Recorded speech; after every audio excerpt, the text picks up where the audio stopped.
Assalamualaikum warahmatullahi wabarakatuh.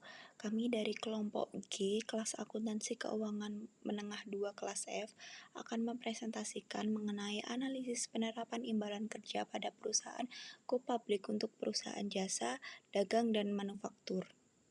Sebelum itu, saya akan memperkenalkan anggota kelompok G. Saya sendiri Azalia Syarifah Kamil dengan NPM akhir 183, rekan saya Fatimah Yahya dengan NPM akhir 234, Syafira Salsabila dengan NPM akhir 306, dan Amanda Widya dengan NPM akhir 351. Analisis penerapan imbalan kerja pada perusahaan jasa PT Satria Antaran Prima Tbk. Jadi seperti yang diketahui, usia pensiun normal tetap di angka 55 tahun pada tahun 2023 maupun 2022. Usia pensiun yang stabil membantu perusahaan dalam memprediksi kapan sih pembayaran manfaat pensiun akan diperlukan, dan di satu sisi, usia pensiun yang lebih rendah dapat membuat perusahaan menanggung beban manfaat pensiun lebih awal. Namun, hal ini tuh tentunya juga memungkinkan rotasi karyawan yang dapat membantu menjaga efisiensi perusahaan. Lalu, tingkat diskonto. Perubahan dari 5,52% sampai 7,44% di tahun 2022 menjadi 6,37% sampai 7,08% di 2023. Tingkat diskonto yang lebih tinggi mengurangi nilai liabilitas imbalan kerja yang dapat mengurangi beban kewajiban pensiun pada laporan keuangan. Namun, perubahan ini juga itu mencerminkan ekspektasi suku bunga pasar yang lebih tinggi yang dapat membawa tantangan lain seperti potensi kenaikan biaya operasional. Lalu, estimasi kenaikan gaji di masa datang stabil di 4%, baik di 2023 maupun di 2022. Kenaikan gaji yang stabil dapat membantu perusahaan memproyeksikan liabilitas dengan lebih akurat. Namun, jika kenaikan gaji di pasar lebih tinggi dari 4%, perusahaan perlu menyesuaikan asumsi ini agar tetap kompetitif dalam menarik dan mempertahankan karyawan. Ya, karyawan sendiri kan juga pasti inginnya tuh gajinya setiap tahun tuh naik. Karena kebutuhan pokok, kebutuhan sehari-hari itu juga pastinya setiap tahun kan naik. Lalu tabel mortalitas. Menggunakan tabel mortalitas Indonesia TMI 1 secara konsisten di 2022 dan 2023. Penggunaan tabel mortalitas yang relevan dengan kondisi demografi Indonesia dapat membantu meningkatkan akurasi perhitungan liabilitas imbalan kerja. Jika harapan hidup meningkat, perusahaan mungkin perlu meninjau kembali tabel mortalitas agar tetap akurat dan memproyeksikan manfaat pensiun jangka panjang. Lalu, tingkat cacat 10% dari tabel mortalitas. Tingkat cacat ini tuh membantu memperhitungkan biaya tambahan yang diperlukan untuk karyawan yang berhenti bekerja karena cacat. Asumsi ini tuh baik untuk proyeksi biaya manfaat, tetapi jika jumlah aktual karyawan yang mengalami cacat lebih tinggi dari 10% tabel mortalitas, maka perusahaan mungkin perlu mengalokasikan dana tambahan. Tingkat pengunduran diri 6% menurun secara linear ke 0% mendekati usia pensiun. Tingkat pengunduran diri ini berlaku untuk karyawan di bawah 30 tahun hingga mendekati usia pensiun. Perusahaan mengasumsikan karyawan muda lebih cenderung keluar dibandingkan karyawan yang lebih senior. Asumsi ini memungkinkan perusahaan memperkirakan liabilitas dengan lebih cepat. Namun, jika tingkat pengunduran diri aktual berbeda, misalnya karyawan yang lebih senior juga banyak yang keluar, perusahaan perlu menyesuaikan lagi. Metode pengukuran project unit credit. Perusahaan dari 2022 dan 2023 tetap menggunakan metode project unit credit untuk mengukur liabilitas imbalan kerja. Metode ini tuh umum digunakan untuk menghitung kewajiban pensiun dengan mempertimbangkan manfaat yang akan diperoleh di masa depan. Konsistensi metode ini baik bagi perusahaan karena memberikan stabilitas dalam perhitungan, namun perusahaan tetap perlu mengevaluasi relevansi metode ini secara berkala. Mutasi liabilitas imbalan kerja. Saldo awal liabilitas di 2023 adalah 6.938.779 juta dan saldo akhir adalah 5.921.790 juta. menurun dari tahun sebelumnya. Lalu ada beban imbalan kerja pada 2023 sebesar 828.362 juta, meningkat dibandingkan dengan 2022 sebesar 700.862.000. Pembayaran manfaat meningkat dari 24.392.000 di 2022 menjadi 34.163.000 di 2023. Penurunan saldo akhir liabilitas imbalan kerja di 2023 menunjukkan pengelolaan liabilitas yang lebih baik atau mungkin perubahan asumsi yang menguntungkan perusahaan. Namun, peningkatan beban imbalan kerja dan pembayaran manfaat menjadi pengeluaran tambahan yang perlu diantisipasi agar tidak membebani keuangan perusahaan di masa depan. Perubahan nilai kini liabilitas imbalan pasti. Kerugian aktuaria dari penyesuaian pengalaman sebesar 2.019.724.000 di tahun 2023, which is jauh lebih tinggi dibandingkan tahun 2022 yang sebesar 570.237.000. Penyesuaian akibat asumsi keuangan berdampak sebesar 208.936.000 di tahun 2023, sementara tidak ada perubahan metode atribusi di 2023, berbeda dengan tahun 2022 yang ada. Kerugian aktuaria yang lebih tinggi di 2023 menandakan bahwa asumsi sebelumnya tidak sepenuhnya akurat yang meningkatkan beban kewajiban perusahaan. Kenaikan ini tuh dapat menjadi perhatian untuk penyesuaian lebih lanjut pada asumsi aktuarial. Lalu ada rincian beban imbalan kerja di sini, komponen biaya. Beban jasa kini di 2023 sebesar 871.494.000. Beban jasa lalu sebesar 509.088.000 dan beban bunga sebesar 465.956.000. Nah, ini tuh menambah total beban sebesar 828.362.000 di 2023, naik dari 2022 sebesar 700.862.000. Peningkatan beban ini tuh dapat mengurangi profitabilitas perusahaan dalam jangka pendek, namun merupakan kewajiban yang harus dipenuhi. Peningkatan pada biaya bunga dan penyesuaian pengalaman merupakan komponen utama peningkatan beban ini. Di sini saya akan menjelaskan liabilitas imbalan kerja dari laporan keuangan pada PT Putra Raja Wali Kencana Tbk. Nah, di laporan tersebut dijelaskan pada tanggal 31 Desember 2023 dan juga 2022. Perusahaan itu biasanya mencatat liabilitas imbalan kerja berdasarkan laporan aktuaria independen oleh KKA, Marshall Priyadarshi Supono, dan PT Konsul Penata Manfaat Sejahtera di mana menggunakan metode Project Unity Credit dan asumsi utama sebagai berikut. Di laporan ini membandingkan antara laporan keuangan 2022 dan juga laporan keuangan imbalan kerja 2022 dan juga imbalan kerja 2023. Nah, di laporan keuangan tersebut umur pensiun normal di tahun 2022 dan juga 2023 sama-sama 55 tahun. Jadi tidak ada perubahan yang berbeda. Lalu ada tingkat diskonto mengalami penurunan sebesar 0,6%. Yang dimana tingkat diskonto tahun 2022 ini awalnya 7,40% per tahun, sedangkan di tahun 2023 sebesar 6,80% per tahun. Maka sudah jelas tingkat diskonto di 2 tahun tersebut ini mengalami penurunan. Lalu ada tingkat kenaikan gaji. Nah, tingkat kenaikan gaji di tahun 2022 dan juga 2023 ini sama-sama 7% per tahun, jadi tidak ada perubahan sama sekali.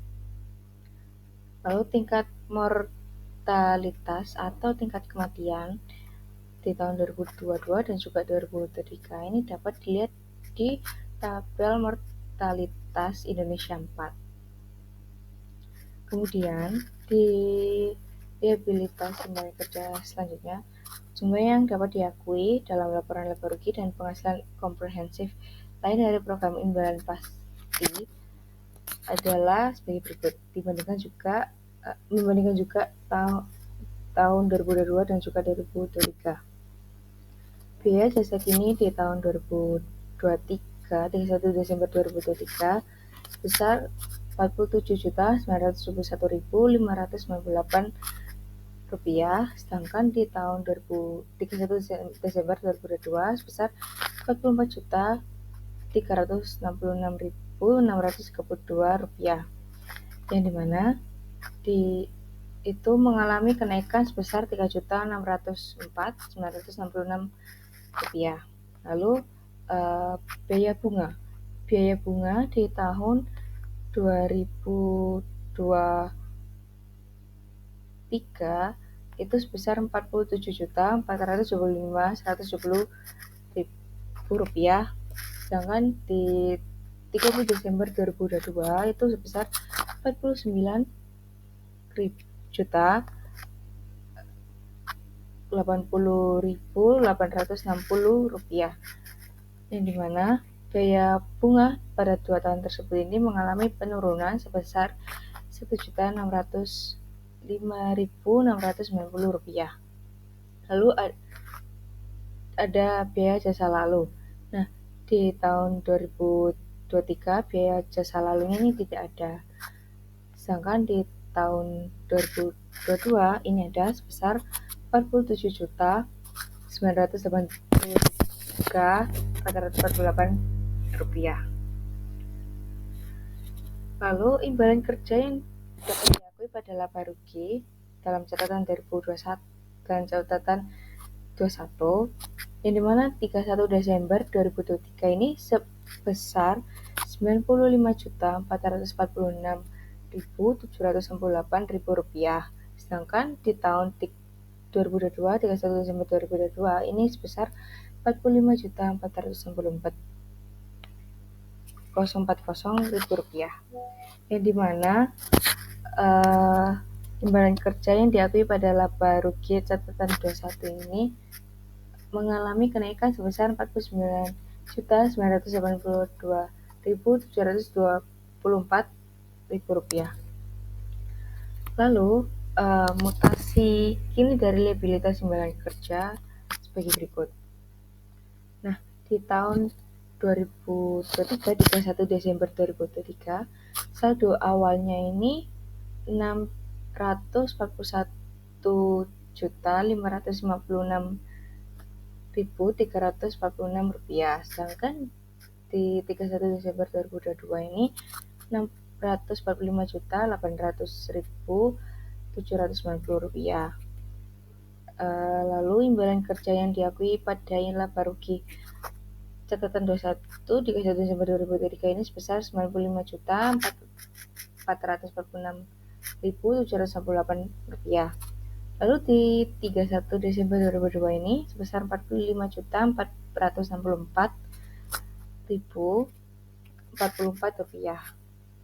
Nah, di imbalan kerja yang diakui pada penghasilan komprehensif lainnya ini di tahun 2023 ini sebesar Rp10.370.210.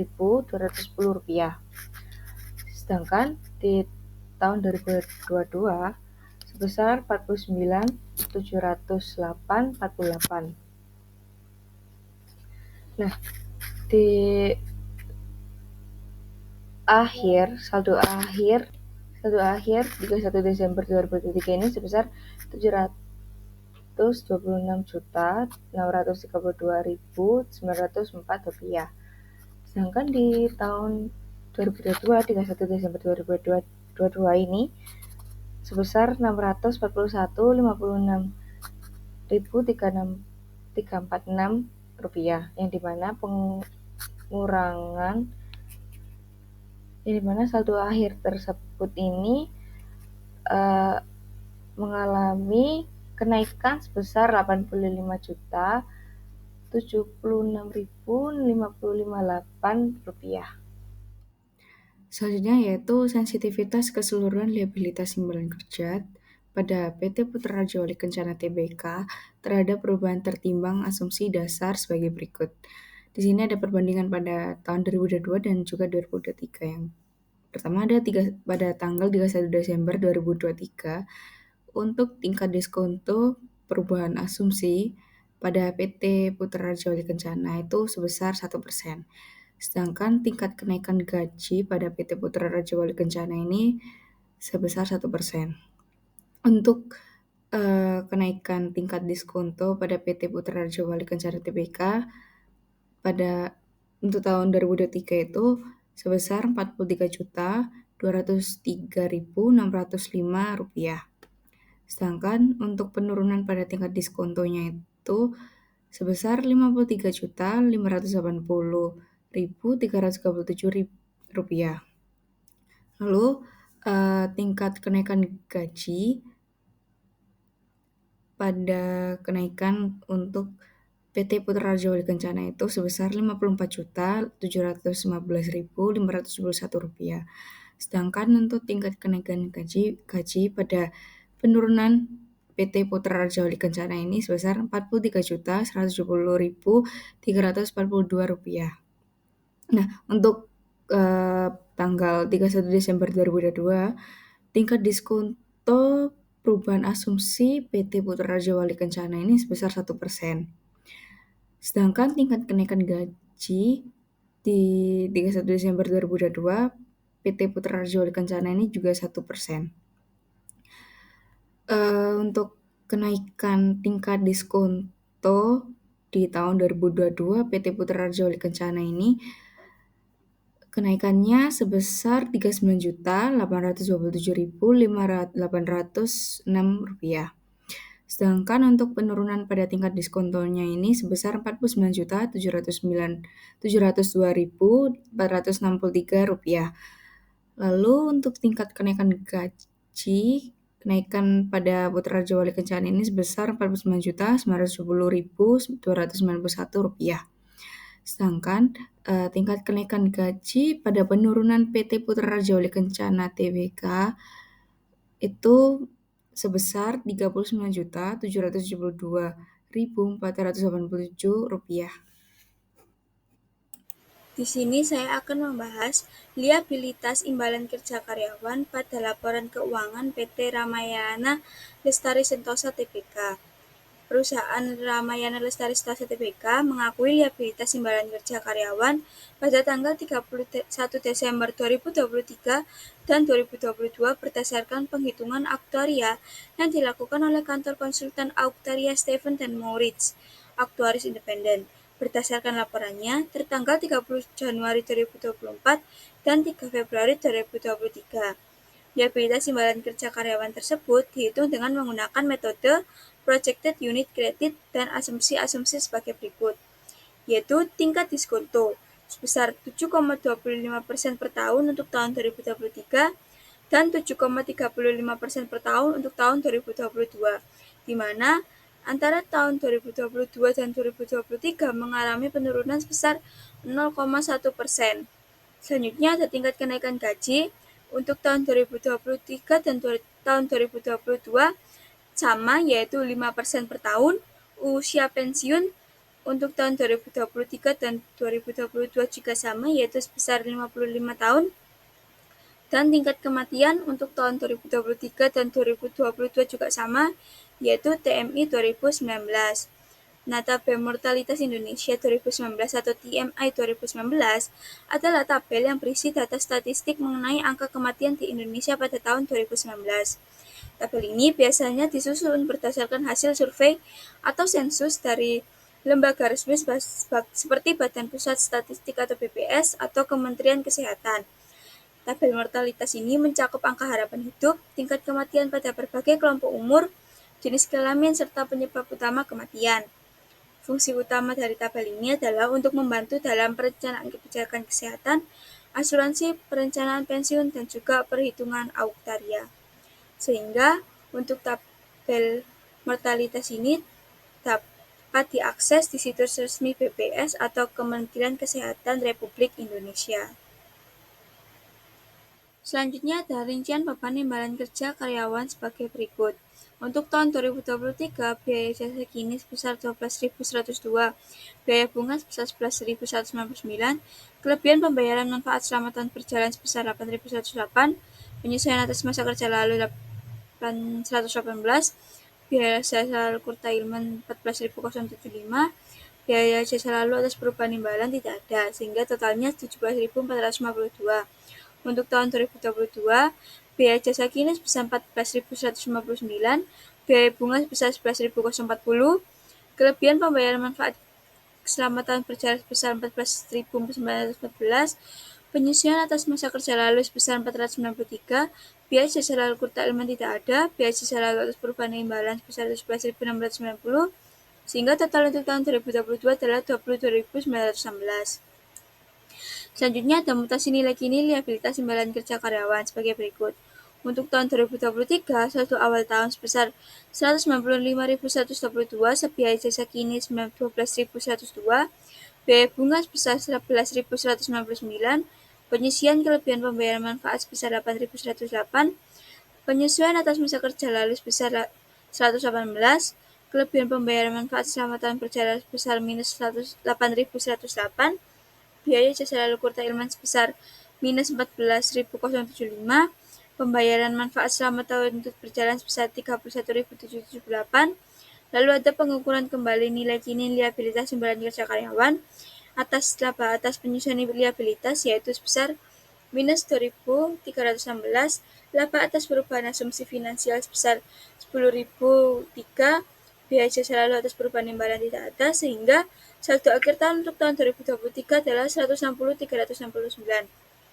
Sedangkan untuk tahun 2022, saldo awal tahun sebesar 204.052, biaya jasa kini 14.159, biaya bunga sebesar 11.040, penyisian kelebihan pembayaran manfaat sebesar 14.914, penyisian atas masa kerja lalu sebesar 493, kelebihan pembayaran manfaat selama tahun berjalan sebesar minus 14.914, biaya jasa lalu kurta ilman tidak ada, pembayaran manfaat selama tahun berjalan sebesar minus 7.377, lalu ada pengukuran kembali nilai masa kini liabilitas imbalan kerja karyawan, laba atas penyusunan liabilitas sebesar minus 829, laba atas perubahan asumsi finansial sebesar 8.726, dan biaya jasa lalu atas perubahan imbalan sebesar minus 17.690, sehingga saldo akhir tahun untuk tahun 2022 adalah sebesar 195.122.000. Selanjutnya ada mutasi liabilitas imbalan kerja karyawan untuk tahun yang berakhir pada tanggal 30 Desember 2023 dan 2022 adalah sebagai berikut. Untuk tahun 2023, saldo awal tahun sebesar 195.122.000, provisi selama tahun berjalan sebesar 17.452, kelebihan pembayaran manfaat selama tahun berjalan sebesar minus 8.108, penghasilan komprehensif lain sebesar minus 12.319, pembayaran manfaat selama tahun berjalan minus 31.778, sehingga saldo akhir tahun 2023 sebesar 160.369.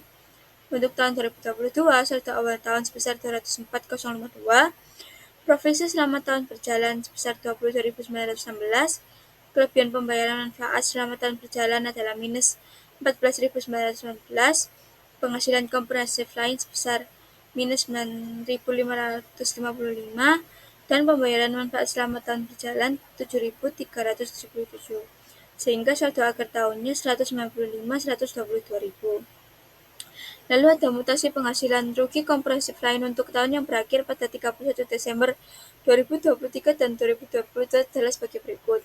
Saldo awal tahun pada tahun 2023 adalah minus 252, untuk tahun 2022 sebesar 9.303. Lalu ada pengakuan keuntungan tahun berjalan untuk tahun 2023 sebesar minus 12.316, untuk tahun 2022 sebesar minus 955, sehingga saldo akhir tahun 2023 adalah 12.571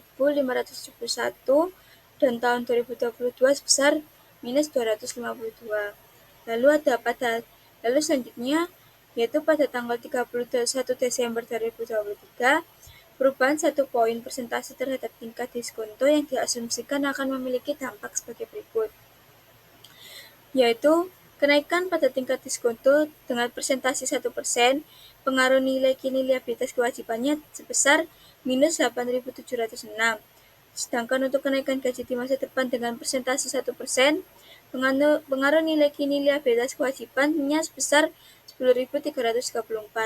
Sedangkan untuk penurunan tingkat diskonto sebesar minus 1%, pengaruh nilai kini liabilitas kewajibannya sebesar 9.687.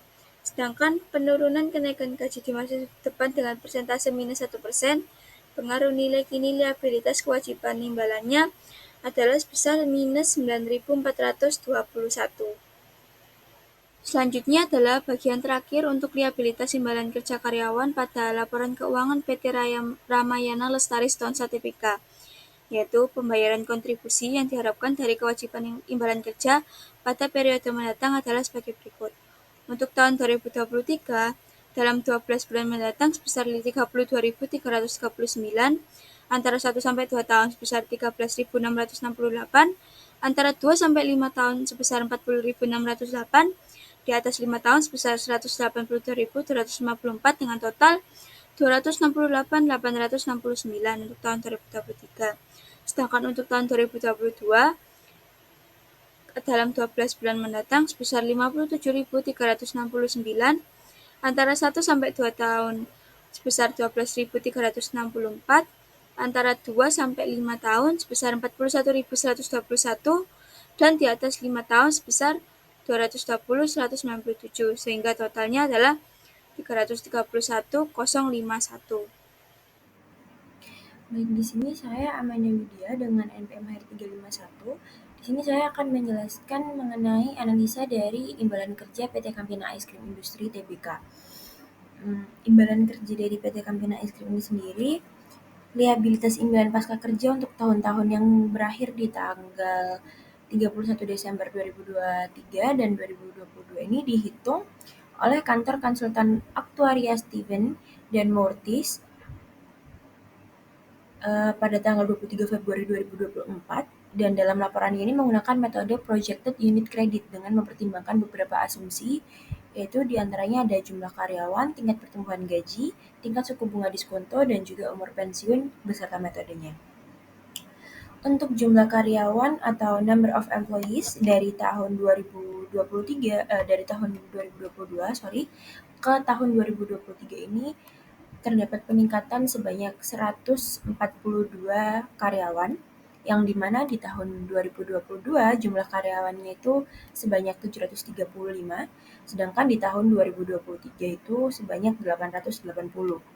Lalu untuk tingkat pertumbuhan gajinya tetap sama, tidak bertambah dari tahun 2022 hingga 2023, yaitu sebanyak 5% di kedua tahun itu.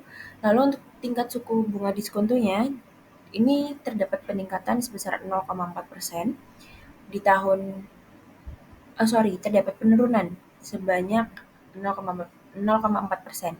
Karena di tahun 2022 tingkat suku bunga diskontonya itu sebesar 7%, sedangkan di tahun 2023 yaitu 6,60% atau 6,6%. Untuk umur pensiunnya, PT Campina Ice Cream ini menetapkan di usia 55 tahun untuk kedua tahun tersebut, di tahun 2022 maupun di tahun 2023. Dengan penggunaan metode yang sama dari tahun 2022 hingga 2023, yaitu projected unit credit. Jadi rincian imbalan kerjanya itu disupport dengan beberapa asumsi tersebut. Lalu untuk rincian beban maupun pendapatan imbalan pasca kerja yang diakui dalam laporan laba rugi, yaitu ada beban jasa kini, beban jasa bunga, dan juga beban pendapatan jasa lalu, yang dimana di tahun 2022 dan 2023 ini terdapat selisih. Untuk beban jasa kini selisih dari tahun 2022 dan 2023 yaitu sebesar 1.102.469.000, yang dimana beban jasa kini yang diterima di tahun 2022 yaitu sebesar 3.979.678.000, dan di tahun 2023 yaitu sebesar 5.082.147.000. Sedangkan untuk beban bunga itu terdapat selisih sebesar 2.977.879.000, karena beban bunga yang diterima di tahun 2022 yaitu 2.913.061.000,